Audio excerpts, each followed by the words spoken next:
Welcome back. I'm sure you heard now that another person has joined the race for the presidency on the platform of the APM. Have you heard of the party before? Now you know.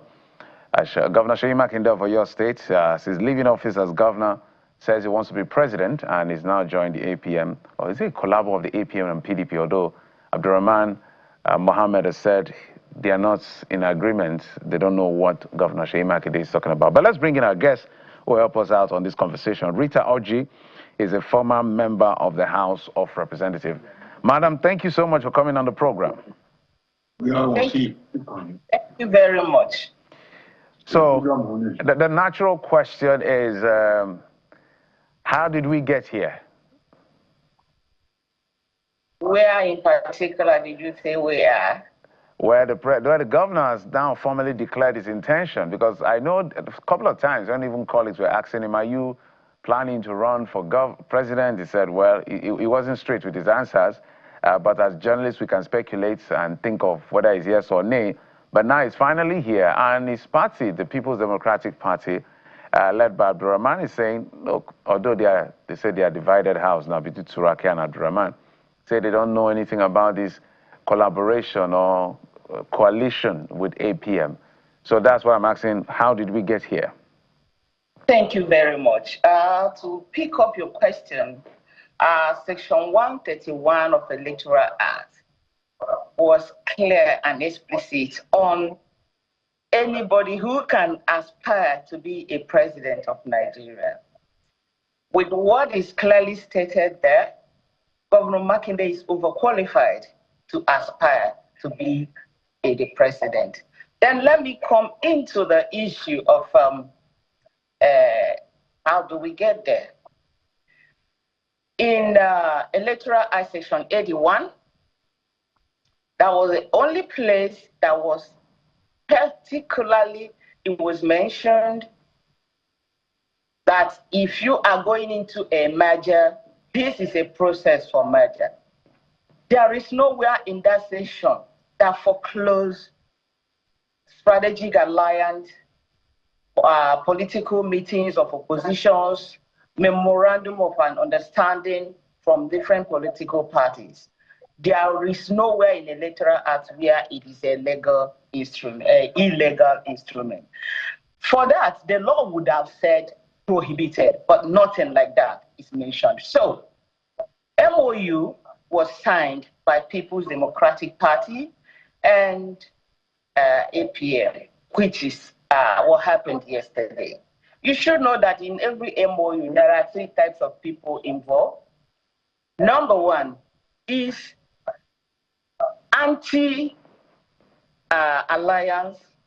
You will have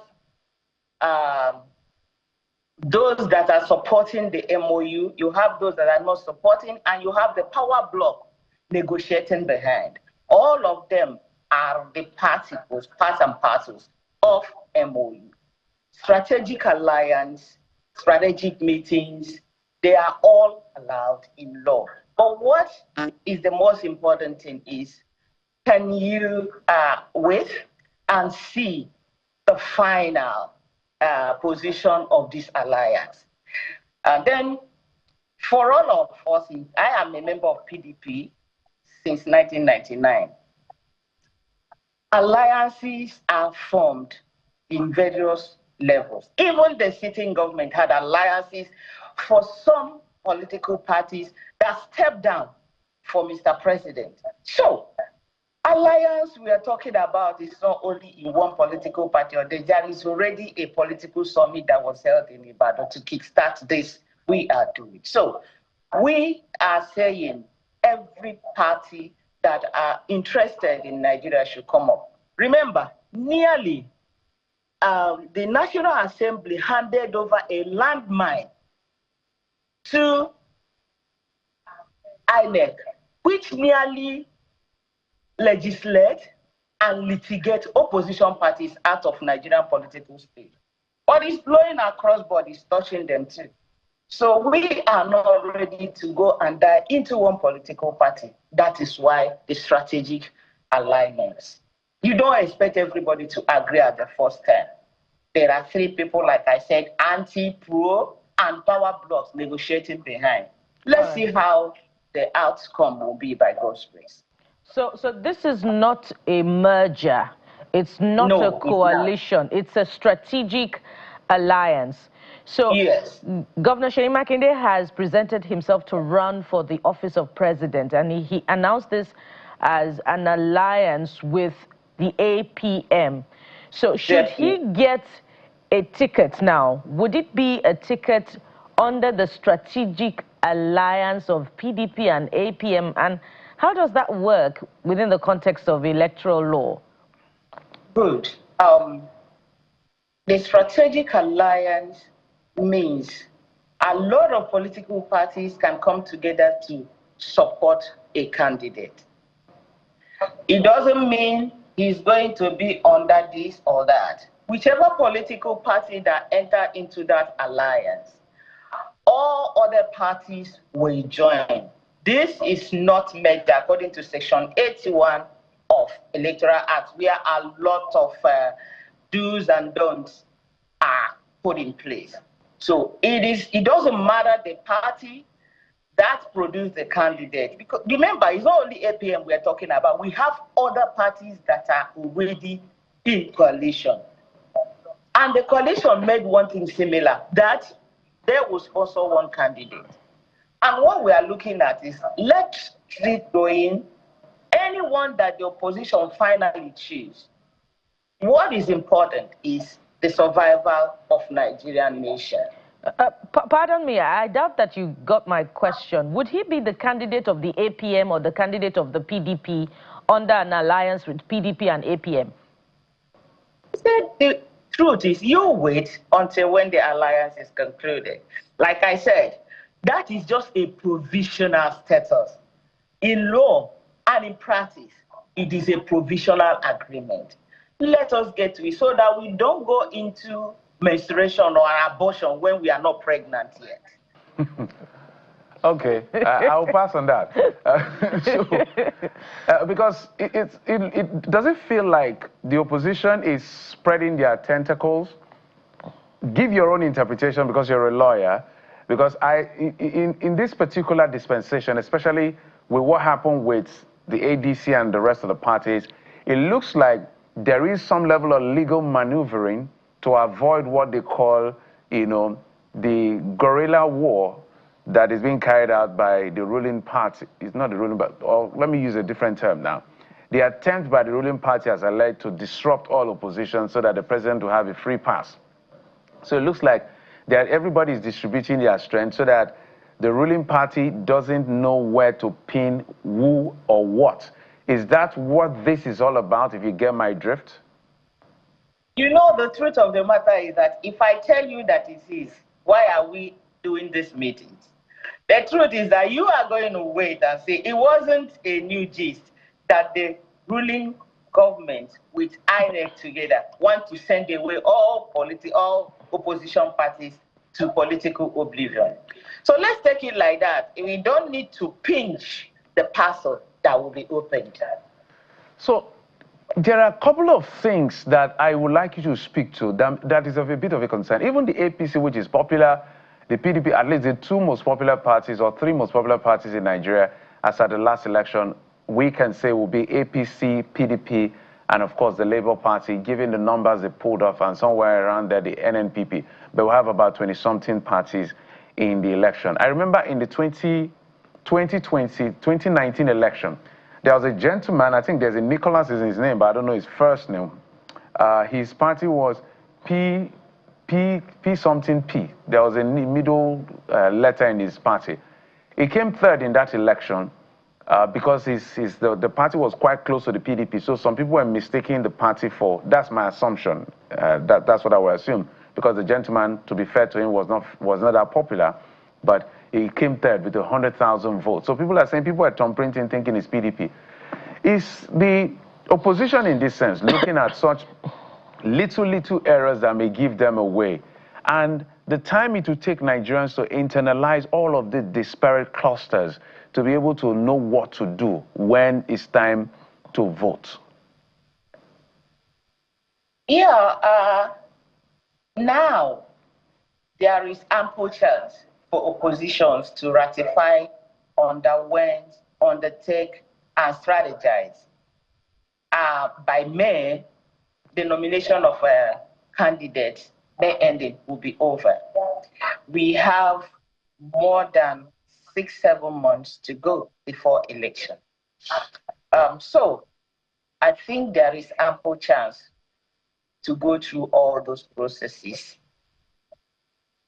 The problem in Nigeria is glaring. Even a blind man without a glass will see that there is a gathered storm that is trying to burst off every opposition party in Nigeria, from Labour, ADC, ADP, whatever political party you can see.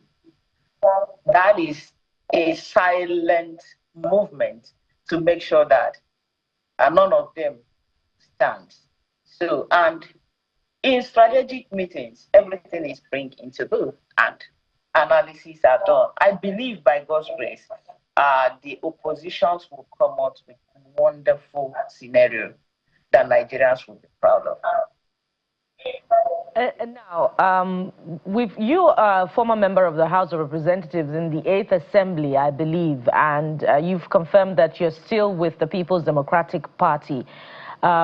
Watching a party, that produced 3 former presidents and, one of the strongest political parties in Africa, disintegrate over the last couple of years, last 2 years, amid, a political crisis, up until the point where we now have just one governor as a proclaimed People's Democratic Party member. How much of responsibility do you think the PDP should be taking for its inability to manage its own internal crisis that has brought it to its knees to where we are now? Thank you very much. I want to correct your speech. Governor Makinde is not proclaimed. He is a member of PDP for 8 years, 7 and 8 years right now. He's been the governor. He is the vice chairman of PDP Governors Forum, and now he is the chairman of PDP Governors Forum. And I'm trying to... I didn't say he's no longer a member. He's still a member. Proclaimed. Yeah. You say proclaimed. He doesn't look at it. If you proclaim, it's assumed. No, he is a bona fide member of PDP.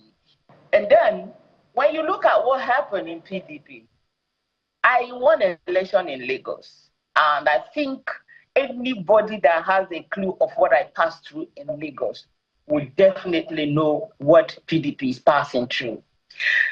The people moving to APC are still members of PDP that has no ideology. Some of them started moving because we lost power at the center, because they are used to having power at the center, unlike us that come from opposition background. So that movement wasn't triggered by, for the sake of the nation. No. It is for the sake of their interest. And then, same individuals that scored APC of Orishirishi name, sorry, permit my AJ language, they are still the people that are going in there to praise. For me, it will be difficult for me to spit and leak. That's why I will remain a PDP member. These issues are, when you look at all the people in APC, talking about PDP, they are all products of PDP. So it doesn't show that they are moving with ideology. They are moving for stomach infrastructure. And some of them are there because of fear. They believe that one man or two men can determine their fate in this political scene. So they don't want to play with it. You see an elected governor, he will move. Senator, you move. All of them were running. Where are you running to? Come in here. Let's talk about what we have as data. The reason I like to talk about data is because it has already happened. We can use it to predict what can happen in the future. And the immediate data available is 2023, where the president scored 8.7 million votes, Atiku Abubakar 6.9, Peter Abi 6.1, and then Rabi Kwankwaso about 1 point something million. So if you put it together, Their votes collectively is way more than, almost twice the number of votes the president scored. So if it was in the parliamentary system, perhaps the president wouldn't have been able to be president. He needed a coalition in that sense. But where I'm going to with all of this, Alhaji Atiku Abubakar, Peter Obi, and Robbie Kwankwaso were all members of the PDP. A divided house just handed victory to President Bola Tinubu. And now, similar thing is happening. Isn't this the opposition literally working for the president? That is the reason why I told you that the strategic alliance is happening. You cannot say that is something that is trying to happen. No. If it is going to happen, there shouldn't have been strategic alliance and realignment. Let us watch and see what oppositions are coming out with. That is when we will now say this or that. But remember, the people that have migrated to APC, they did not migrate with their followers. Governors go, but their people didn't go. The vote they have is one. Everything that is happening within the Nigerian scene, the electorate have the power to decide. The only thing you'll be looking at is, will the result be rearranged as usual? If it is not that, by God's grace, Nigerians will speak at the right time. Madam Oji, thank you so much for coming through. Rita Oji, former House of Representatives member. Thank you. We appreciate your coming on the program. We'll take a quick break, and when we come back after this break, we will be switching gears. So some environmental issues. We started off yesterday, network connection. They allow us to do justice to the conversation around the gas seepage in Bile community of Degema local government area. Let's see whether we can get that conversation today. Stay with us.